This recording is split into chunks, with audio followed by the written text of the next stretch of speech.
ఇది MV అగుస్తా MV concept bike అనమాట. ఇది చూసిరా ఎంత బాగుందో. ఇది ఇన్లైన్ 4 సిలిండర్ ఇంజను,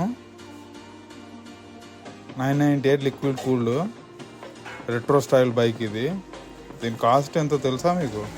అప్రాక్సిమేట్గా 70 lakhs. ఇండియాలో నాట్ అవైలబుల్. మళ్ళీ ఇది లిమిటెడ్ ఎడిషన్. 4 ఎగ్జాస్ట్ నోట్స్ ఉంటాయి, ఇటు 2 అటు 2 ఉంటాయి. 200 section back tyre, 120 section front.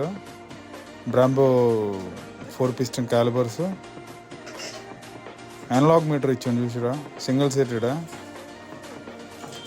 దీని టాప్ హెచ్పి ఎంత తెలుసా? 210, 125 Nm ఆఫ్ టార్క్. చూసారు ఎంత బాగుందో బైక్.